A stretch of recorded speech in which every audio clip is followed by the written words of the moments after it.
Hello friends, मैं हूं गौरव और बस सिर्फ इस एक बड़े रीजन की वजह से हम आज तक मर्क्यूरी पर एक भी स्पेस मिशन नहीं कर पाए। क्या आपको पता है मैं कौन से रीजन की बात कर रहा हूं? वेल, आप ही बताओ, आज तक हमने मार्स पर कितने मिशंस किए हैं? 30, वीनस पर 22, इनफैक्ट हमारे सूर्यमंडल में मौजूद सबसे दूर प्लैनेट प्लूटो पर हमने आज तक 3 मिशंस भेज दिए हैं, और यहां तक कि हमारे सोलर सिस्टम के बाहर इंटरस्टेलर स्पेस में 2 मिशंस।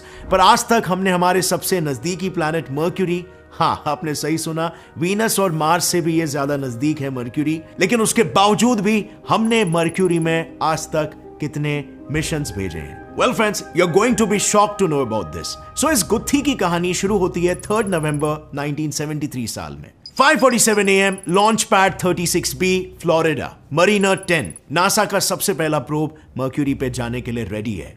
सारे साइंटिस्टों के दिमाग में बस एक ही सवाल दहाड़ मार रहा है, क्या ये सक्सेसफुली मर्क्यूरी तक पहुंचेगा भी? क्योंकि वो पहला प्रोब होने वाला था जो बिना किसी फ्यूल के सिर्फ ग्रेविटेशनल असिस्टेंस की मदद से अर्थ से मर्क्यूरी तक की दूरी को तय करने वाला था। पर सरप्राइजिंगली कुछ समय बीतने के बाद इन्हें रियलाइज होता है कि हम तो व्यर्थ में चिंता कर रहे थे, क्योंकि ये प्रोब सक्सेसफुली अपनी पूरी यात्रा को कंप्लीट कर लेता है। लेकिन अचानक से फिर कुछ ऐसा हो जाता है कि मानो सारी मेहनत पानी में मिल गई, क्योंकि फाइनल फ्लाईबाय के वक्त फ्यूल खत्म होने की वजह से ये मर्क्यूरी के अंदर साउंड की स्पीड से 5 गुना ज्यादा स्पीड में क्रैश लैंड हो जाता है और मर्क्यूरी की सतह से टकराकर तबाह हो जाता है। अब अगर देखा जाए तो इसका मेन काम जो था वो था मर्क्यूरी के फोटोज को अर्थ तक भेजना, और उसने वो किया भी। पर फिर भी इसे आज अनसक्सेसफुल क्यों कहा जाता है? वेल फ्रेंड्स, बात ये है ना, जितने भी प्रोब्स को दूसरे प्लैनेट्स के फोटोज खींचने के लिए डिजाइन किया जाता है वो उस प्लैनेट के 25,000 से भी ज्यादा फोटोज खींचते हैं। पर इस प्रोब ने कितने फोटोज खींचे थे? वेल, सिर्फ 2700, जिसमें वीनस के भी कुछ फोटोज इंक्लूडेड है बाय द वे। मर्क्यूरी के करीब पहुंचते ही इस प्रोब ने ऐसे प्रॉब्लम्स को फेस करना स्टार्ट कर दिया जो कोई भी और प्रोब किसी भी प्लैनेट के करीब जाते वक्त नहीं फेस करता है, और इस वजह से यह प्रोब वही प्रॉब्लम से जूझता रह गया जब तक उसका फ्यूल नहीं खत्म हो गया, और फिर वहां पर वो क्रैश लैंड कर गया। अब मर्क्यूरी में स्पेसिफिकली ऐसे क्या प्रॉब्लम्स है जो ये प्रोब्स को फेस करना पड़ता है? वेल, फॉर स्टार्टर्स, सन की हीट, ग्रेविटी और मर्क्यूरी का खुद का रिफ्लेक्शन। देखो, मर्क्यूरी पर जाने वाले कोई भी प्रोब पर 2 फोर्सेस का इन्फ्लुएंस होता है, एक तो सन की ग्रेविटी और दूसरा मर्क्यूरी की खुद की ग्रेविटी का। अब आप बताओ इसमें से किसकी ग्रेविटी ज्यादा है? ऑब्वियसली सन की। तो प्रोब सन की तरफ खींचा जाएगा या मर्क्यूरी की तरफ? ऑब्वियसली सन। इसका मतलब साफ है, मर्क्यूरी की तरफ कुछ भी भेजा जाए तो वो सीधा हमारे सन में घुस जाएगा, और ये है हमारी one of the biggest problems. पर इसका सॉल्यूशन भी काफी सारे कॉम्प्लिकेटेड कैलकुलेशंस करके हमारे वैज्ञानिकों ने ऑलरेडी निकाल लिया था, जो था स्पीड।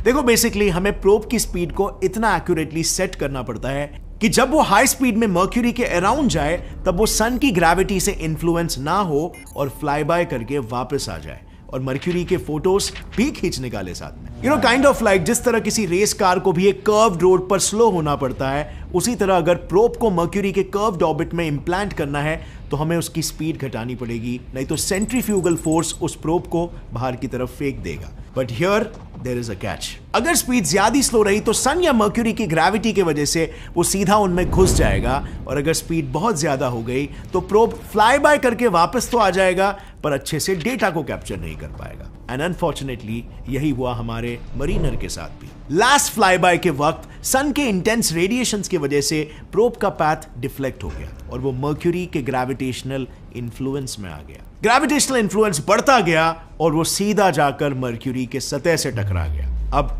जैसे मैंने कहा था, ये टक्कर कोई छोटी मोटी टक्कर नहीं थी। इस टक्कर में इतनी एनर्जी प्रोड्यूस हुई कि मान लो अगर वो हमारे अर्थ पर मौजूद गीजा पिरामिड से टकराता तो वो उतना सा प्रोब पूरे के पूरे गीजा को ही तबाह कर देता। अब जब इतने प्रॉब्लम्स है तो फिर भी हम मर्क्यूरी को आज स्टडी करना क्यों चाहते हैं? क्यों हमने रिसेंटली फिर एक बार 2018 में एक और मिशन उस पर लॉन्च किया है? वेल, इस सवाल का जवाब देने के पहले आप जरा इस वीडियो को देखो। कुछ ऐसा ही दृश्य मर्क्यूरी पर भी दिखता है। इस पर दिन में 2 बार सूरज उगता है, और आप सरप्राइज हो जाओगे ये जानकर कि मर्क्यूरी पर एक दिन लिटरली पृथ्वी के 2 साल जितना होता है। मतलब यहाँ पर आपका बर्थडे हर दिन में 2 बार आएगा। लेकिन इसके पीछे वजह क्या है? चलो थोड़ी टेक्निकलिटीज समझते हैं। हम पूरे कॉन्सेप्ट को एक एक करके एकदम सिंप्लीफाइड मैनर में समझेंगे। मर्क्यूरी का एक दिन अर्थ के 176 डेज के बराबर होता है। अब इससे आपको कितना स्लोली रोटेट कर रहा है ये समझ गए होंगे। मर्क्यूरी का एक साल अर्थ के 88 डेज जितना होता है। और इससे वो कितना फास्ट सन के अराउंड रिवॉल्व कर रहा है ये आप समझ गए होंगे।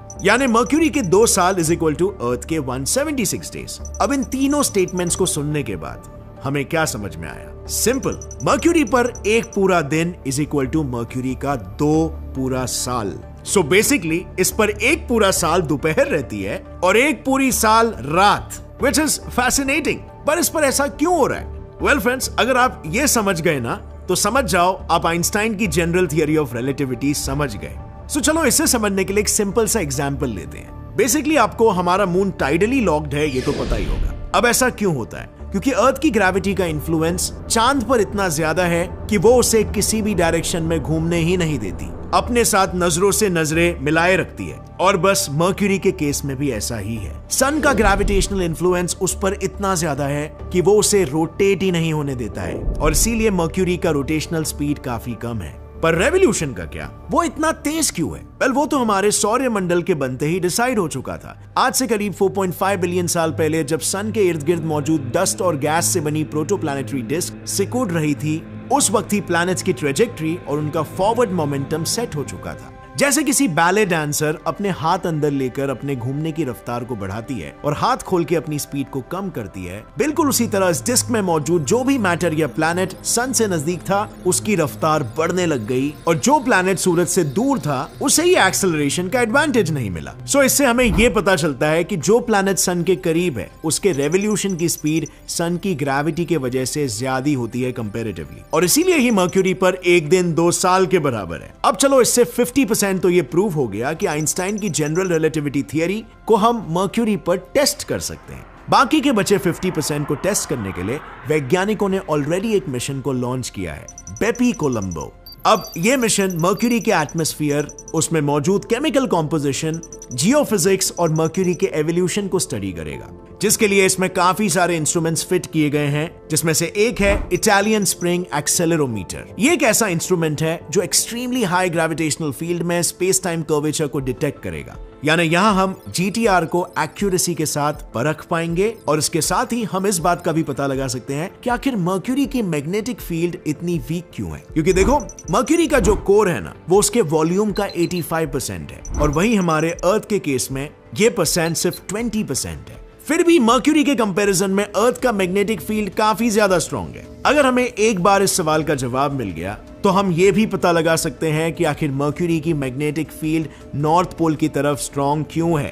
लेकिन इन सारी चीजों के अलावा अगर मैं मरीनर 10 प्रोब की बात करूं तो इसने अपनी इस पूरी जर्नी में हमें काफी सारी महत्वपूर्ण फोटोज और इंफॉर्मेशन भेजी है। जैसे कि इसने हमें वीनस की सबसे पहली हाई डेफिनेशन फोटो भेजी, जो इसके पहले गए कोई भी प्रोब मरीनर 1 और मरीनर 5 नहीं दे पाए थे। फिर इसने ये प्रूफ करके दिखाया कि ग्रेविटेशनल असिस्ट की मदद से भी स्पेस में ट्रैवल किया जा सकता है। अब ग्रेविटेशनल असिस्ट क्या होता है ये मैं ऑलरेडी कई बार अपने पुराने वीडियोस में बता चुका हूं, पर न्यू व्यूअर्स के लिए एक छोटा सा रिकैप। ग्रेविटेशनल असिस्ट में बेसिकली हमारे वैज्ञानिक किसी भी प्लैनेट या मून्स की ग्रेविटी को एक स्लिंग शॉट के जैसे यूज करते हैं, जिसमें पहले तो हमारा प्रोब ग्रेविटी की मदद से किसी भी प्लैनेट या मून के अराउंड रिवॉल्व करता है और एक स्पेसिफिक स्पीड प्राप्त करता है। और यही सेम हमारे वैज्ञानिकों ने मरीनर के साथ भी किया। जब वो वीनस के अराउंड रिवॉल्व हो रहा था तब उन्होंने धीरे धीरे उसके रेवोल्यूशन का रेडियस कम किया, जिसके वजह से मरीनर की स्पीड बढ़ती गई और मार्च 29, 1974 के दिन जब वो वीनस से मर्क्यूरी की तरफ लॉन्च हुआ और वहां पहुंचकर उसने हमें मर्क्यूरी का सबसे पहला फोटो दिया। That's it,